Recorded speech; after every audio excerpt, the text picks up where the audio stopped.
नमस्कार, डीडी राजस्थान के इस विशेष कार्यक्रम में आपका स्वागत है। मैं हूं आपके साथ विकास सोनी। 30 जुलाई को प्रधानमंत्री नरेंद्र मोदी जी ने मन की बात कार्यक्रम के जरिए देश में एक नए कार्यक्रम की शुरुआत की है। जी हां, मेरी माटी मेरा देश अभियान। यह अभियान उन वीर जवानों को समर्पित है जिनकी बदौलत आज हम फक्र से कहते हैं कि देश के उन जवानों ने फन ऐसा दिखलाया, पत्थर की हकीकत क्या, फौलाद को पिघलाया। जहां परिंदे भी अपनी थरवास से बेजार हो जाते हैं, उन पर्वतों की ऊंचाई पर तिरंगे फहराए जाते हैं। जी हां, आज का ये विशेष कार्यक्रम उन्हीं वीर जवानों की शहादत पर आधारित रहेगा जिनके लिए प्रधानमंत्री नरेंद्र मोदी जी ने मेरी माटी मेरा देश अभियान देश में चलाया है। आज़ादी के अमृत महोत्सव के तहत इस कार्यक्रम का आयोजन देश में किया जा रहा है। इस विषय पर, मेरी माटी मेरा देश विषय पर बातचीत करने के लिए स्टूडियो में आज हमारे साथ खास मेहमान मौजूद हैं। आप हैं वरिष्ठ पत्रकार शालिनी अग्रवाल जी। मैडम, आपका इस प्रोग्राम में बहुत बहुत स्वागत है। जी धन्यवाद। चर्चा को शुरू करते हैं। सबसे पहले मेरी माटी मेरा देश कार्यक्रम ये क्या है, विस्तार से जानना चाहेंगे। देखिए, जैसे कि आपने कहा कि प्रधानमंत्री ने 30 जुलाई को जो मन की बात का 100वां एपिसोड था उसमें इस अभियान की घोषणा की थी, माटी को नमन वीरों को वंदन। इस अभियान के साथ उन्होंने ये नारा भी दिया था, क्योंकि बहुत सारे ऐसे गुमनाम नायक हैं जिनका आज़ादी की लड़ाई में बहुत ज़्यादा योगदान रहा, लेकिन उनका कहीं जिक्र नहीं आया, वो गुमनाम रह गए।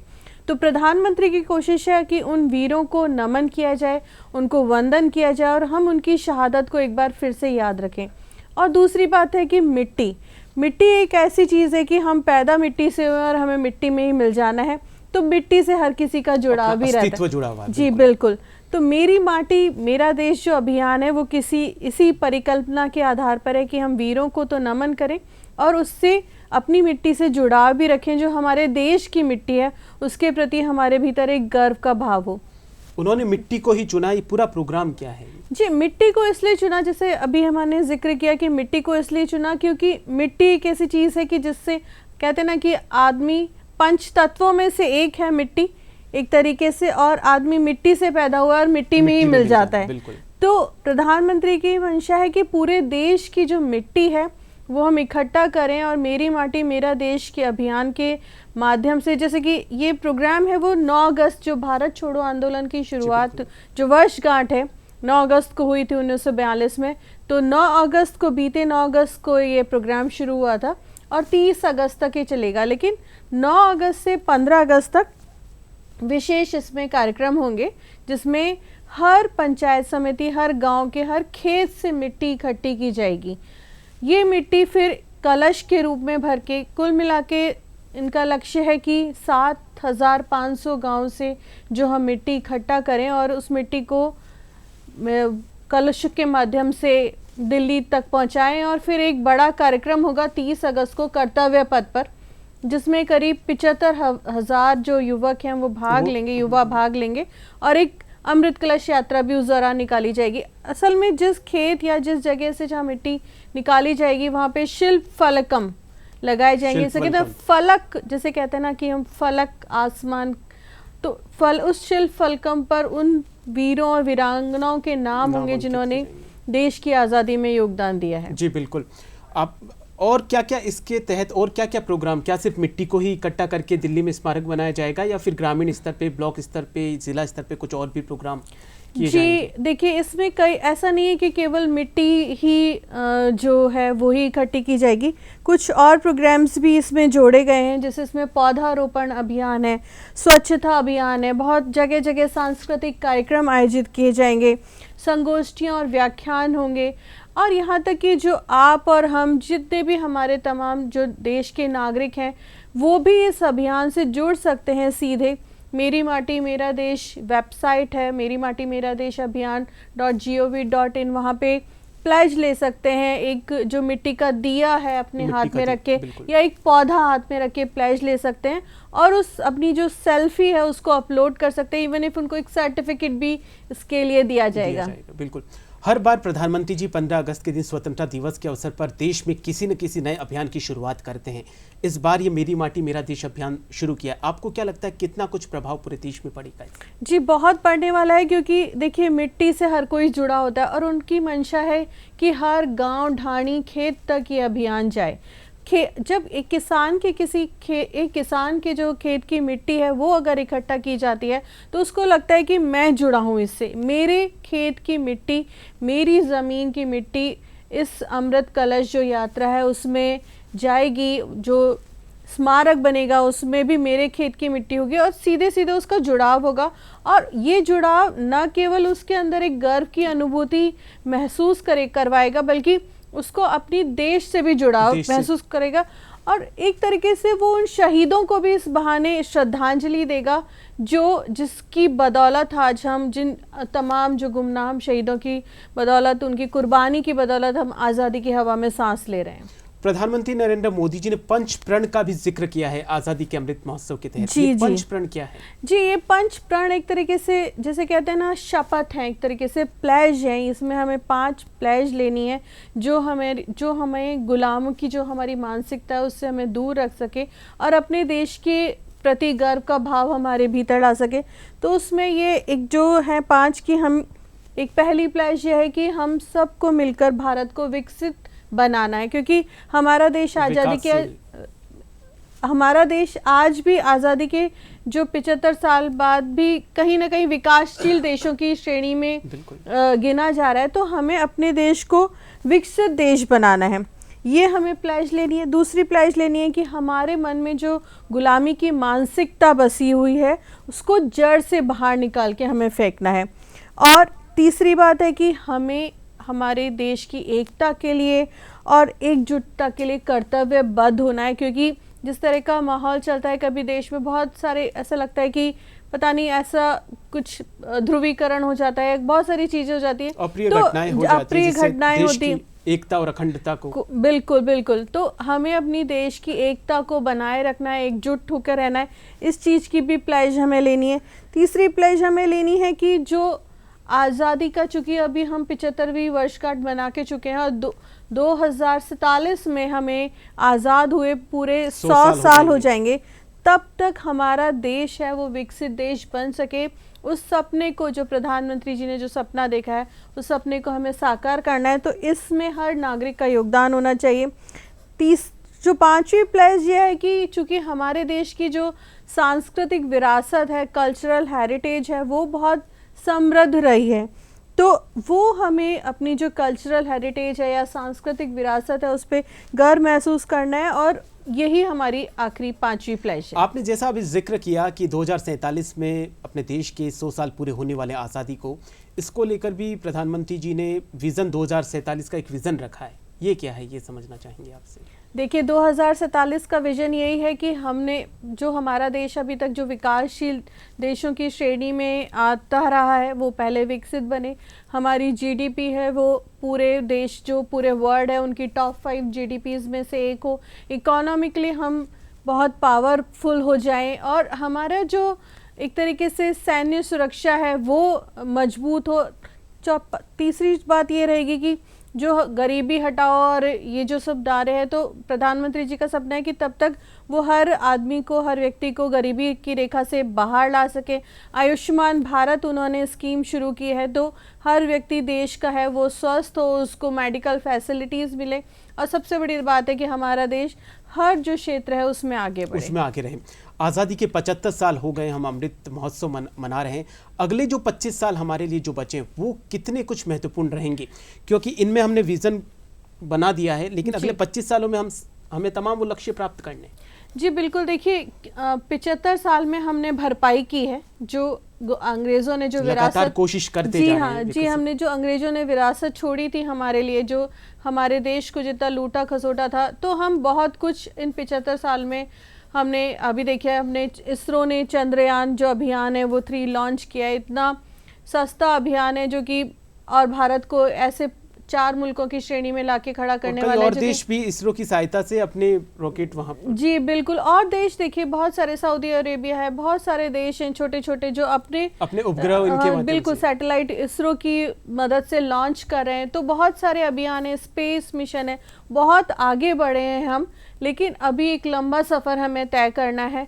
बहुत सारी चीज़ें हैं, इकनॉमी है हमारी, और जितने भी किसान भाई हैं हमारे अभी भी तमाम मुश्किल हालातों से जूझ रहे हैं, मौसम की मार रहती है उन पर, या कभी बहुत सारी ऐसी चीज़ें आ जाती हैं जिससे देश थोड़ा पीछे चल जाता है।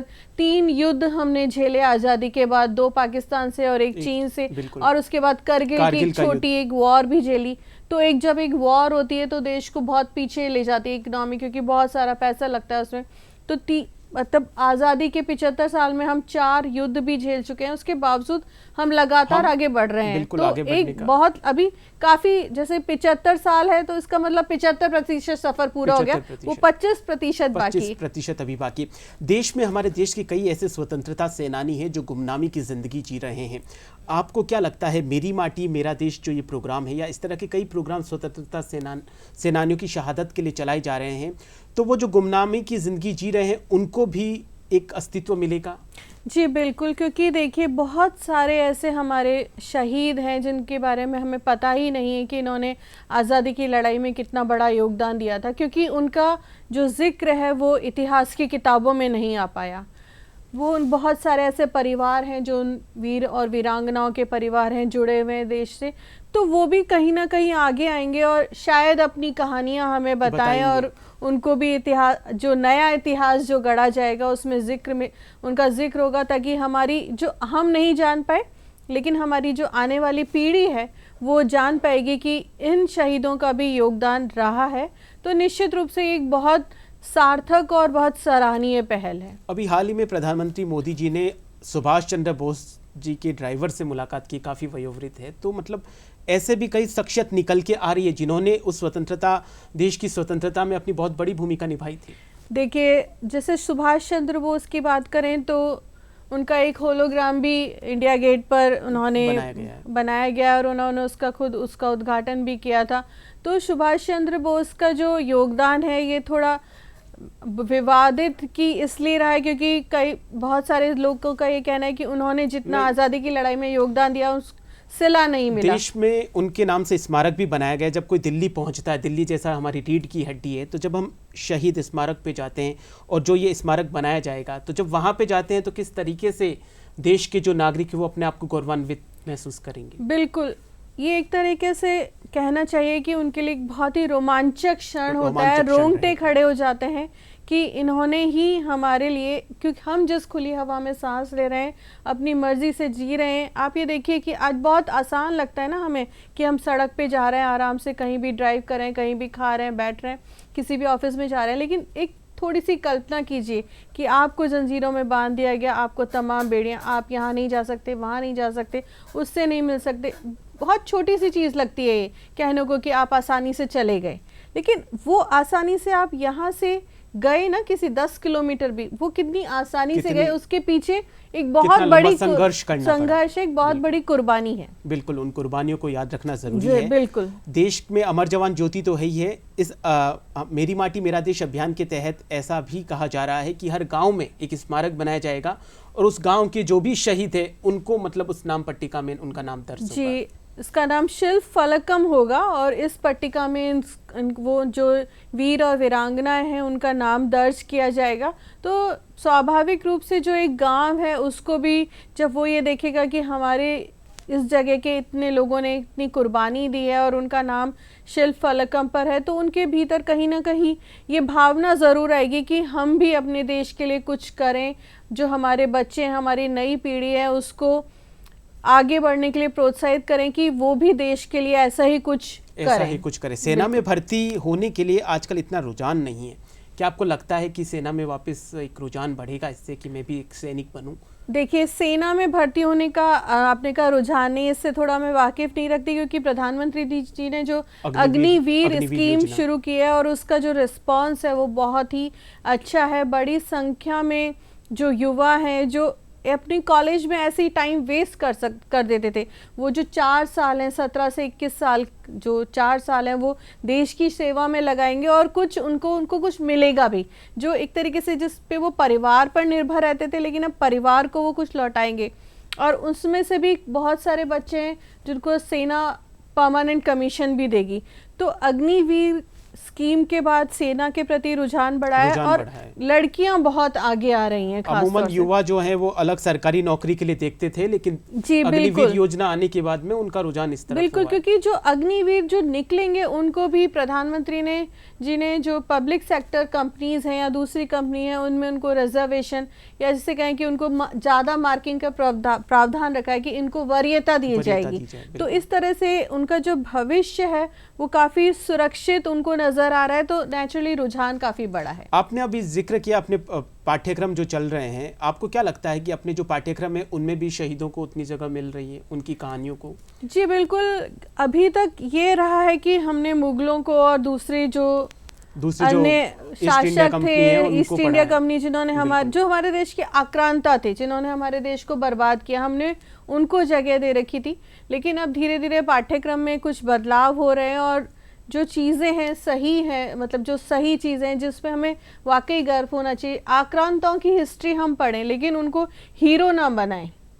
जी बिल्कुल, जी बिल्कुल। तो और हीरो हमारे देश में बहुत सारे हैं, हम उनको आगे लाएं तो इतिहास की जो पुस्तक है उसमें कुछ बदलाव जरूरी है और वो हो भी रहा होना भी चाहिए। इस अभियान के साथ साथ पौधारोपण को भी प्रोत्साहन दिया जा रहा है, शहीदों की याद में पौधारोपण भी किया जाए, तो इससे पर्यावरण को भी कहीं ना कहीं सुरक्षा। जी बिल्कुल, क्योंकि लेकिन एक बात है कि अगर आप पौधारोपण करें तो इसके साथ ये संकल्प लें कि उस पौधे को बचाएंगे और उसको बड़ा भी करेंगे और अपनी अगली पीढ़ी को बताएंगे कि ये पौधा हमने मेरी माटी मेरा देश अभियान के तहत लगाया था, पौधा लेके सेल्फी खींची थी और उसकी प्लेज लेके एक सर्टिफिकेट भी मिला था और ये देखिए आज ये पौधा एक पूरा वृक्ष बन चुका है। तो नेचुरली बच्चों को भी गर्व होगा कि उस अभियान से उन्हें भी वो जुड़ाव महसूस होगा। देश को 75 साल हो गए आज़ाद हुए। इसके तहत इस दरमियान कई योजनाएं आई है स्वतंत्रता सेनानियों के लिए, उनको प्रोत्साहित करने के लिए, उनकी शहादत को याद करने के लिए। आप इस पूरे प्रोग्राम को उनसे कितना अलग देखते हैं?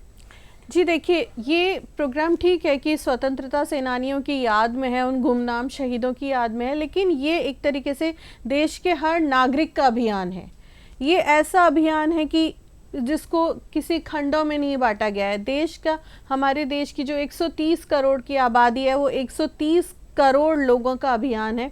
तो एक तरीके से ये किसी एक व्यक्ति की योजना नहीं है, ये पूरे देश की सामूहिक योजना है, तो इसका बहुत व्यापक असर होने वाला है। देश की सुरक्षा को कितना आप किस तरीके से देखती है, क्योंकि सुरक्षा प्रमुख, तीनों सेनाओं का अलग से एक सुरक्षा प्रमुख भी बनाया गया है, जी किस तरह से देखते हैं? देखिए, ये प्रधानमंत्री का बहुत अच्छा फैसला था कि तीनों सेनाओं का एक सुरक्षा प्रमुख बनाया गया, लेकिन हालांकि उनकी जो पहले सुरक्षा प्रमुख थे उनकी एक बहुत ही दुर्घटना में मृत्यु हो गई। उसके बाद नए सुरक्षा, तो जब तीनों सेनाओं का एक प्रमुख होता है तो वो एक कंपाइल्ड डिसीजन ले पाता है और उसके बाद वो तीनों जो वायुसेना और थल सेना और जल सेना में जाता है, तो एक तरीके से उसका एक व्यापक असर होता है। दूसरी बात यह है कि जो हमारे प्रधानमंत्री हैं वो देश की सुरक्षा के लिए काफ़ी सचेत हैं। चीन काफ़ी खदेड़ा गया है गलवान में, जिस तरह से हमारे देश के सैनिकों ने लोहा लिया चीनी सैनिकों से और उनको भगाया। अरुणाचल प्रदेश में जिस तरह से वो घुस आए थे उनको वापस वहाँ से पीछे रखा है।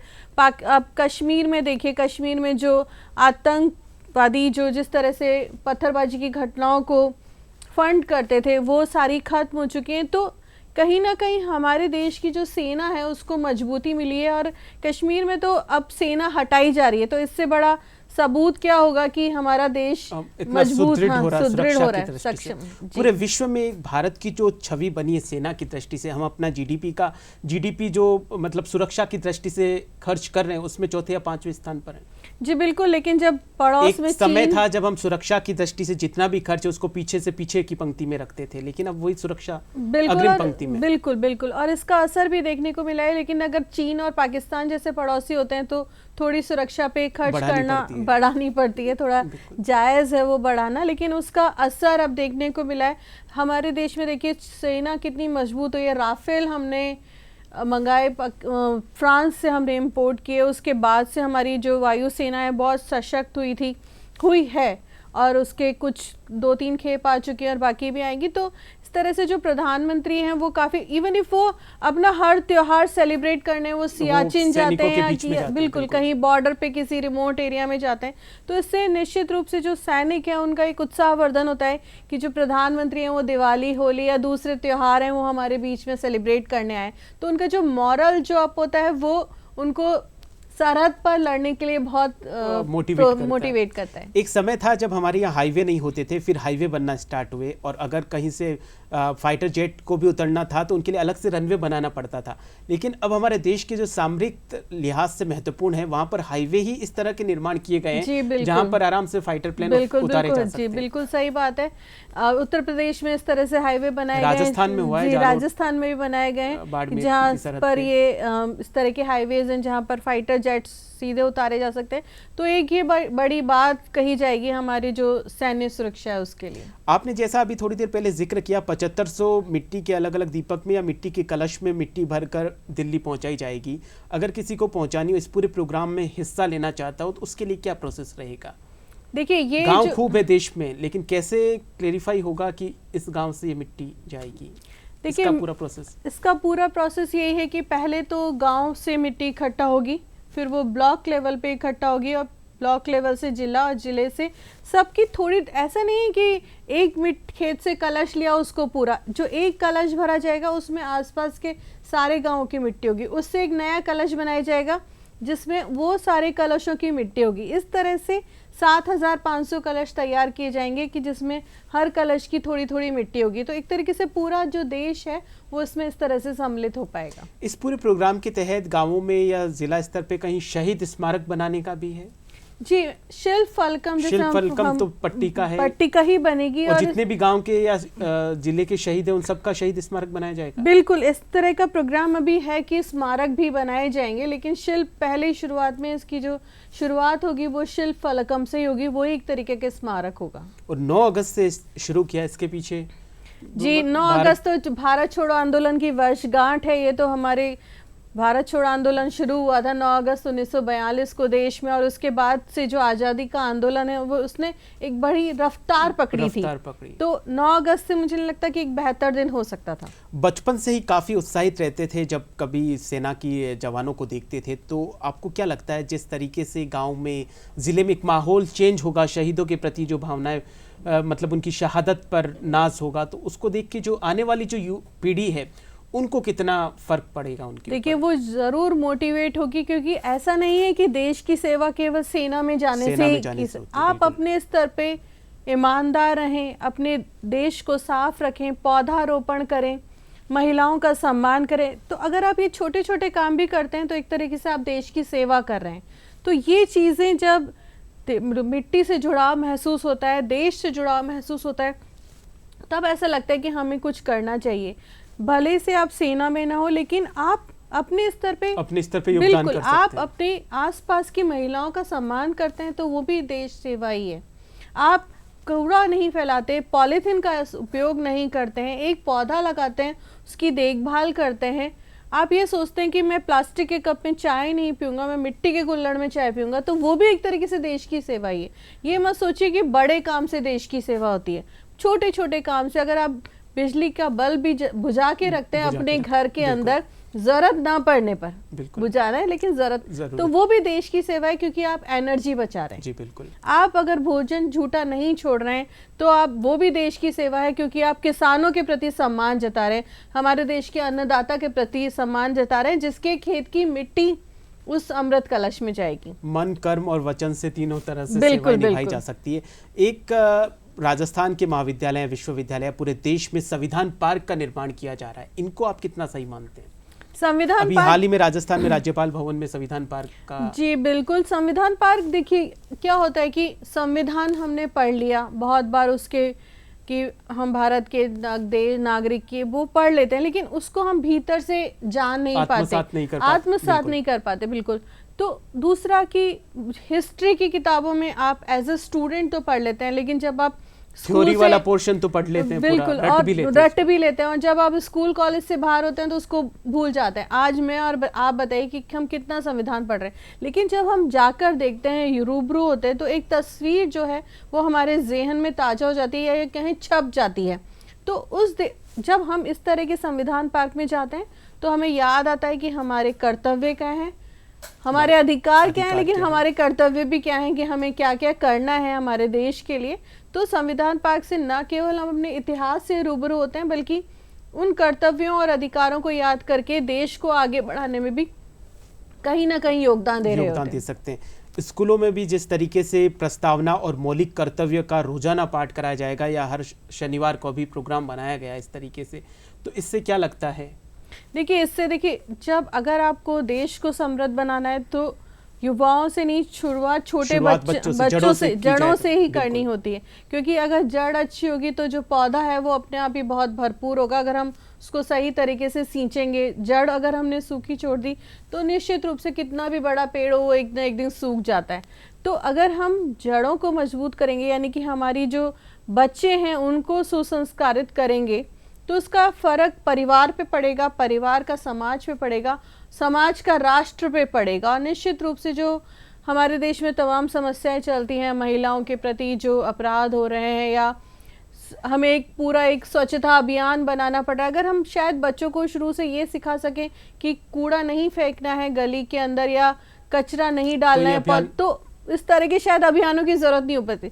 बहुत लेट शुरुआत हुई है, लेकिन अच्छा है कि अगर हम बच्चों को शुरू से ही चीज के लिए उनको लेसन प्लान कर रहे हैं। जी बिल्कुल, बच्चों को शुरू से इस चीज के लिए प्लान करना चाहिए। कुल मिलाकर जो मेरी माटी मेरा देश अभियान है, ये उन वीर जवानों की शहादत को हमारी तरफ से सच्ची श्रद्धांजलि है। आप भी इस कार्यक्रम में जुड़िए। मैडम, आज इस प्रोग्राम में पधारे, आपका बहुत बहुत धन्यवाद। और उन शहीदों की शहादत को सच्ची श्रद्धांजलि देने के लिए ही देश के उन जवानों ने, दो पंक्तियां, देश के उन जवानों ने फन ऐसा दिखलाया, अरे पत्थर की औकात क्या, फौलाद को पिघलाया। नाज है उन वीरों पर जो दो दिल सीने में रखते हैं, फर्ज अदा करते हैं पहले फिर उन्हीं को कंधा देते हैं। याद रखनी है कुर्बानी उनकी, सीनों में जोश रखना है, आज़ादी के साथ साथ याद हमें उन्हें भी करना है। आज के इस प्रोग्राम में आज के लिए बस इतना ही। मुझे दीजिए इजाज़त। नमस्कार। नमस्कार।